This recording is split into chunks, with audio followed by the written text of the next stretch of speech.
Hey, good morning everyone. Kay here on my homestead in Tennessee. If you're new to my channel, I am here for about 1.5 years after living in California in a small garden for where I started my channel and my gardening life. Now I am expanded into, well, my gardens are spread out because I'm on a hill. So I wanted to take you around and give you, I have a lot of new subscribers, so thank you for subscribing. I want to give you a look at all the gardens that are around my house.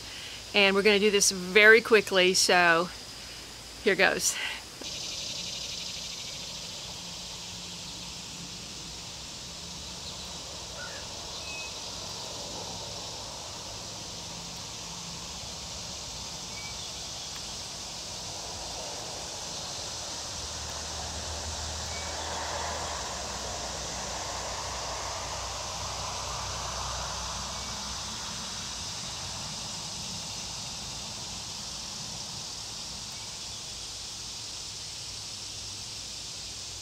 Before we actually move from this spot, I want to point out, so my house is here.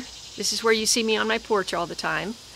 Last year I had a helper and we put in 2 terraces because I wanted to grow tomatoes, and I thought this is the best place. I hadn't even conceived of a big garden down here. This was all lawn.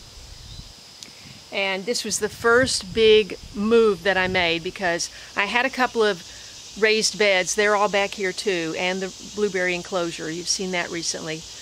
All of that was the blueberries. I didn't have an enclosure, but I had the blueberries, and I had, I think there were 4 or 5 raised beds, but they were sloping with the hill, and I had them all rebuilt, and now I have 8 6x8 raised beds to the right, starting right there, right past the swing. And so my raised beds start there. Now there is some shade there from this big maple tree, so I've had kind of hit and miss success this year in the raised beds, but as well as the terraces, because we've had so much rain, and when you have all this rainy weather, you don't have sun. So the terraces last year, the tomatoes got so much more sun than they have gotten this year. When they were developed, the dirt was put there, the cardboard was put down, and the wood chips were put down. I practiced no-till wood chip, back to Eden gardening in my small California garden, so I wanted to bring that here and do that on these terraces. So I managed to get wood chips early last year, and so that was possible. I had 2 truckloads last year. So that's where all those wood chips came from, and that suppressed the weeds the whole year, even with, you know, a lot of rain. So dirt was moved with a skid steer, and these 2 flat terraces were created, and I planted about 90 tomato plants in there on a single string. You can see that video in my, well, I'll put it right there. And I had pretty good success, you know, for my first time doing something so, you know, big. And got shade over the rows, shade cloth.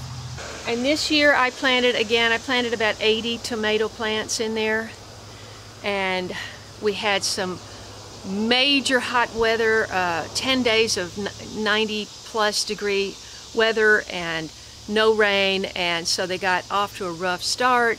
They got hit with some disease in there. I bought some plants, they got diseased first, and then it kind of went everywhere. So I have just spent the last 2 mornings with my young helper just finally getting all the weeds out, getting new cardboard down, and more wood chips. I finally got more wood chips. It's taken a year to get wood chips. So I've gotten 3 loads of wood chips now. So we got that down. And now we're going to walk around over here on my side garden. We're going to go this way. This is the one, I have a recent video. It's called I Thought My Garden Was Going to Wash Away. And we'll see if anything is going to make it over here. We'll check out the cistern down here, and as you go down, I've got a silage tarp down here for part of it, and then surrounded by huge weeds. That's out of control. I planted some crepe myrtle that are in bloom that are gorgeous, and some fruit trees. Of course, there's my flower garden and my 5,000 square foot garden. And then I've got my vineyard, which has been completely, all I did was just, it's so choked with weeds. All I did was cover, but I do have grapes. All I did was cover it with a fine silk top so the birds can't get to the grapes. So I'll have to take a dumpster dive in there and get my grapes when they're ripe. So here we go. So here's the view from uphill looking down on the garden. You may be able to see a couple of yellow specks in there. Those are crispy melons. I think they're ripe. We're going to harvest those.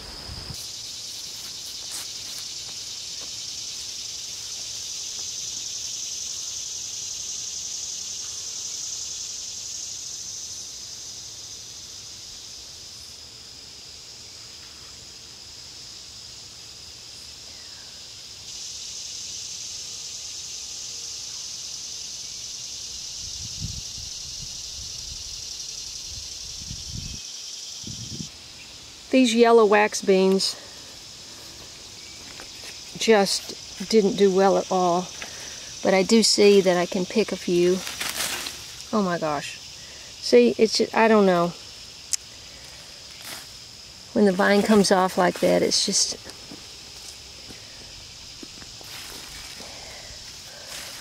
not worth it, you know? I think I'll just let these dry. Save some seed. Some okra here and then some beans. I got these from Danny at Deep South, as well as the okra. Okra's looking pretty good. Got hit with bugs, but okra's pretty tough. I've got a lot of these little fruits in various stages. You'd think that was ripe, but look, the vine is not dried up, so it's not ready. These tomatoes are going to need some support if they keep growing. But this area over here doesn't get it as much sun, and I'm more counting on the lower garden. Let's look in here. Let's see.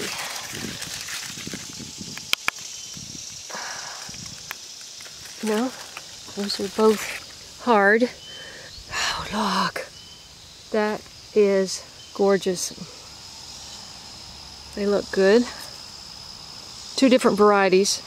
This is a smaller white flesh sweet potato, and this is a purple sweet potato, I believe. Or it's got purple flesh, I can't remember. Just go for it. This is out of control over here. I'm not doing any more maintenance. This is where all the water rushed down.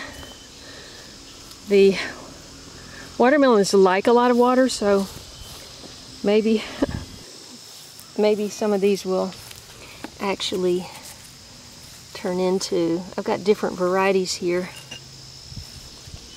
but that's going to take a while. I've got a cantaloupe. Oh my goodness. Oh my goodness. Oh my goodness, oh my goodness. Let's get over here quickly. Yeah, these are the beans that I'm hopeful, because look, they're doing what they're supposed to do and climbing. Look, this is a first for me, an absolute first. And it's hanging from the vine. It really needs a cradle. That'll be a while, but oh my goodness, I am thrilled. What's this? Oh, these are two more crispy melons here. Oh, look, another cantaloupe. Oh my goodness. Ooh, don't get stuck in there. Okay. Okay. Oh, and another one. Oh my. These beans were a disaster. I should just pull them out, except, well, I should just pull them out. Okay, let's just check the cistern. We checked this in the one of the last videos.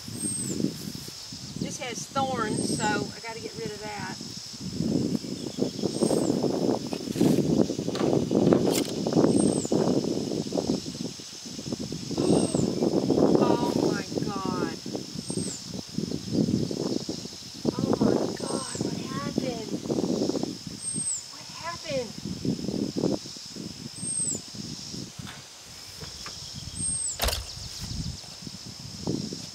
show you. Oh my gosh. How is this possible? The water level has dropped over 1.5 feet, and I haven't used any water. So that means it has a leak. You're probably not going to be able to see in there. Well, what you can see, the water is at that level right there. And before, it was up to here. That's maybe closer to 2 feet. Oh, wow. Okay. That's very, very, very discouraging. Let's see if we can see any evidence of runoff.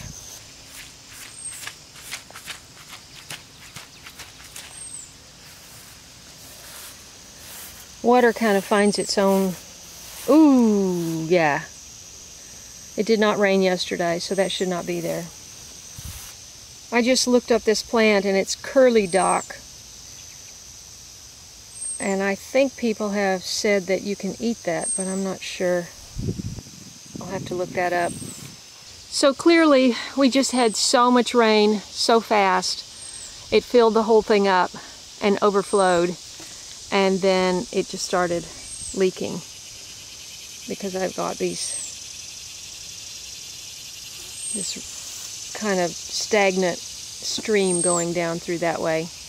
While we're up here, just a quick look at the crepe myrtle. I've got red, coral pink, and lavender pink in bloom. Here's my flower garden. Sunflowers are going crazy. It's attracting a lot of pollinators, and the rain has attracted a lot of weeds. This is the forest mulched side yard. Those pie pans represent 3 pecan trees. They're sort of now buried in the weeds. If I don't act soon, I'm going to have it bush hogged. I may have to anyway. This is the lower area where I planted 4 osier dogwood trees. They're blooming again. The grass is now setting seeds, so that'll be, oh dear. This is all black hemlock, which makes great fence posts if it gets big enough, but it's got huge thorns. It's got to all come out. All of this stuff has to come out. I'm not even going to step in there. This is one of my walnut trees, and it's loaded with walnuts, and when they drop, they really land hard. If you've got one of these above a tin roof, you can really be shocked by how hard it sounds. Okay, prepare to be shocked. There's my corn. Amazing. Now the electric is on, so I have to get to the other side to turn that off. But remember when I didn't think I was going to have any corn? I planted seed 3 times. The crows ate the first 2, every seed. Well, I think every seed but 1. And then I replanted and covered it with row cover cloth until it sprouted, which people recommended, and it worked great. Okay, the one thing I'm going to harvest down here are a couple of cabbages.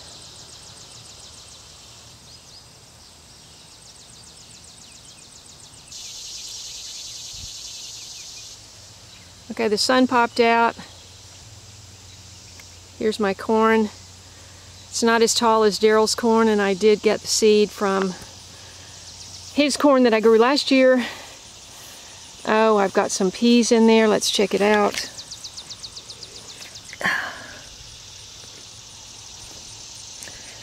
Now, these peas are running over this ground cherry, but maybe the ground cherry, maybe it'll go around. But let's see, what did I just see? These, aren't these gorgeous? Look at that. These are ready to take. And that and that. This is my first planted patch of the purple hull peas, so I know what I'm eating tonight.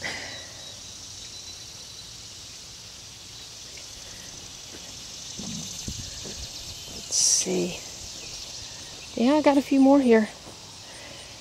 Last year I planted so late I just let everything dry.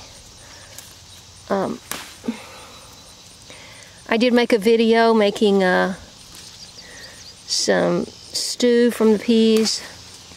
I'll put that link above.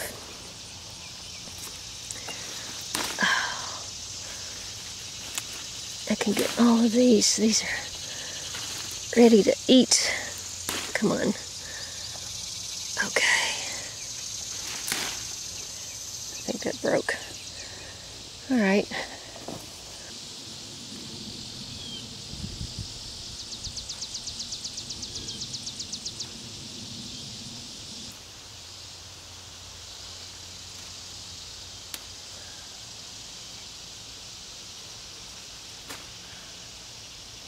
You just have to kind of get an idea of when they're ready. You know, I started growing these for the first time last year, but they grow very much like cow peas, which I grew in my California garden. So I just know when they're ready to eat.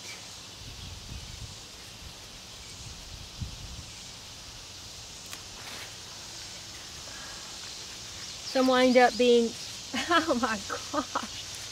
Okay, this is what you call vigorous growing. Look at that. That's 2 or 3 vines wrapped together, and I need to get that pea out of there. These are field peas. They're not green peas, obviously.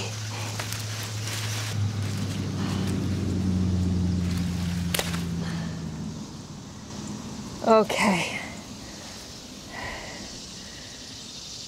You know, that's plenty for tonight for me, so I think I will resume again tomorrow. But this will be the patch that I'll be picking on,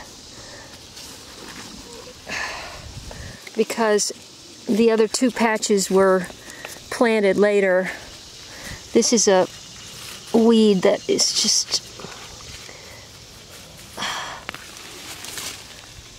I have to pull a lot of this stuff out.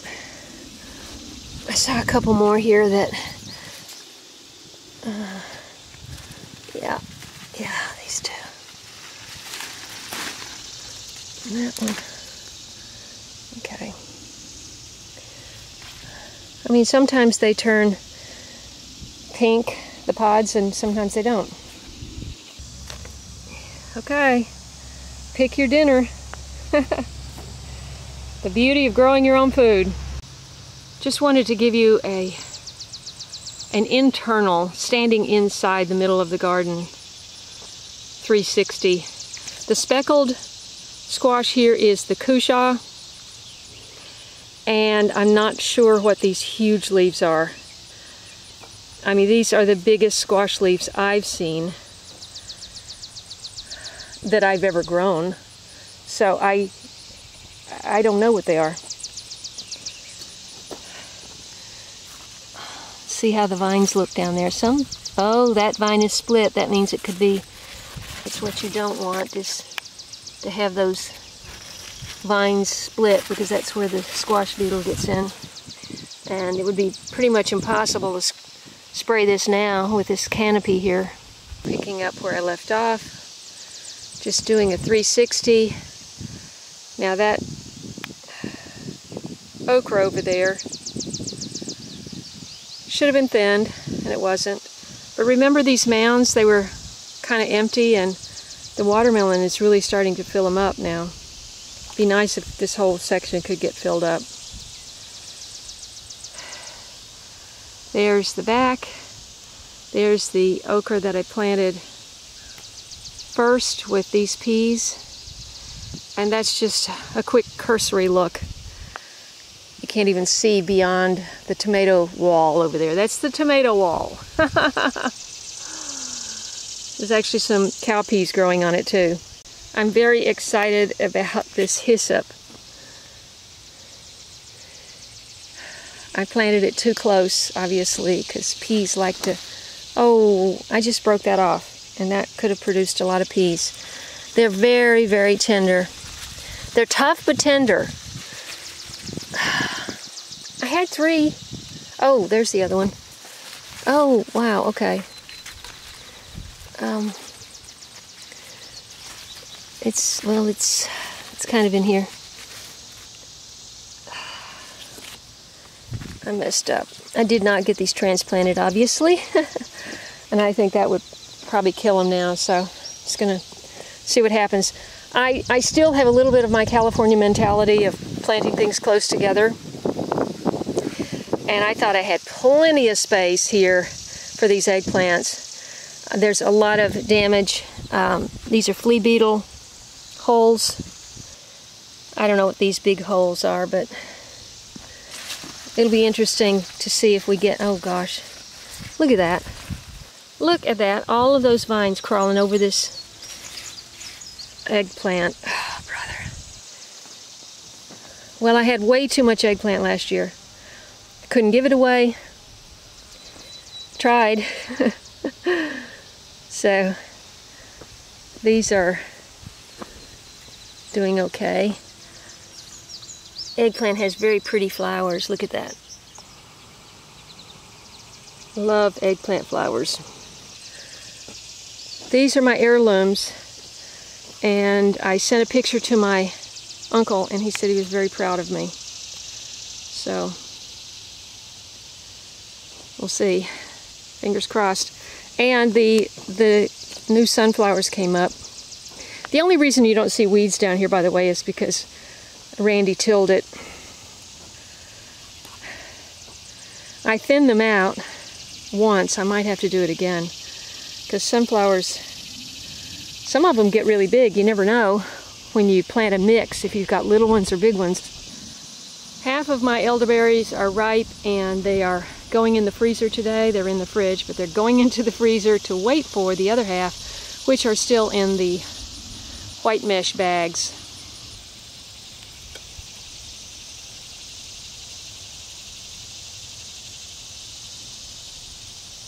Here's a better look at the flower garden. I've had a lot of the black swallowtails. In fact, I see one. I think I see one. Yeah, there's one on a zinnia right now.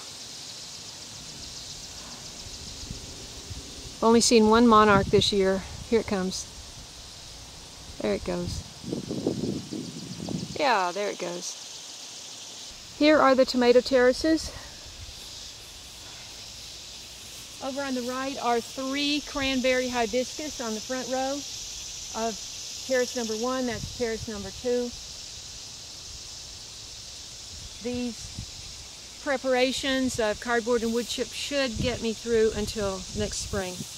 We have to finish this one tomorrow.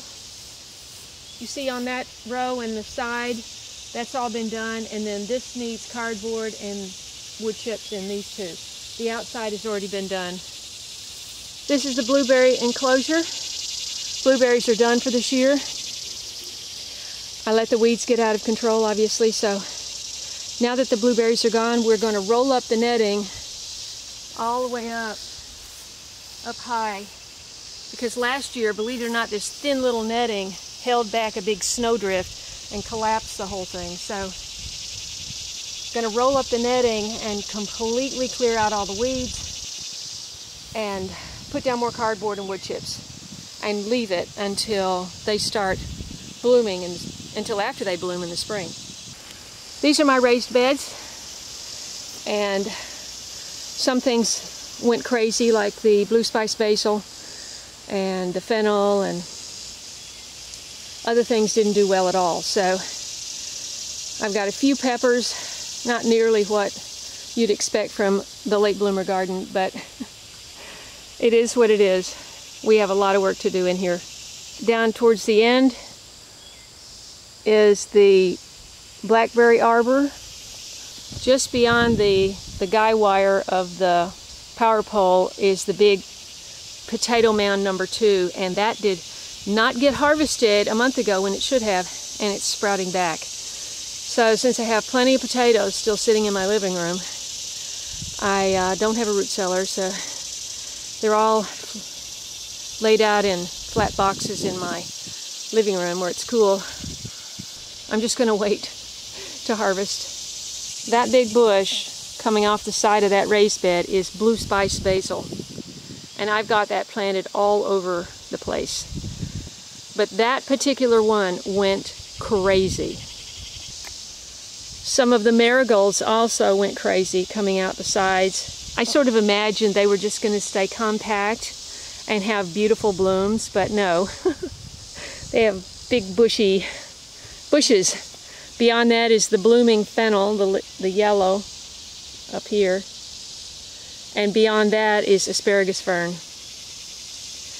All of the brassicas that were protruding from the beds outside of the shade cloth, decimated by bugs, rabbits, you name it. But under here I actually have a few peppers growing, so I'm going to do a video on that and show you more. Here are 3 of my 4 piles of wood chips. The center one is cedar. I haven't used it because I'm not sure where I'm going to put it. I think I'm going to put it around these raised beds, although when the water comes down the driveway here, it just washes everything out over here, and I'm thinking, well, if weeds want to grow here, I'll just weed whack it and keep it, you know, keep it down and use that for something else. So here are my 2 peach trees. That's the main one on the left, smaller one on the right. I got fabulous peaches last year. I made peach cobbler 3 or 4 times. I didn't get 1 peach this year, not one. And I don't know if just because I didn't spray it at the right time in the spring, if that's the reason, but it got bugs, disease, something. So we're back at the swing. Thanks so much for following this journey, this short tour. It wasn't short. It's a big garden, and I'm just grazing over. You know, sometimes I can zero in on a few things, but there's no way. It would take a 2-hour video to zero in on every issue, every good thing, every not so good thing. So, woo! I really did not contemplate, you know, when I was leaving California and coming here. I didn't really, I mean, I grew up in Tennessee. I spent 18 years, no, let's see, longer, 21 years in Tennessee before I left. And of course I was very aware of the sweltering weather. I can remember so well.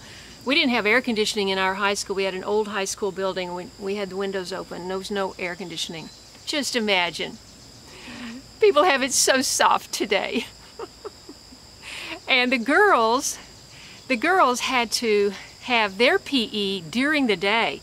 Because I guess they thought, well, girls don't sweat as much as boys.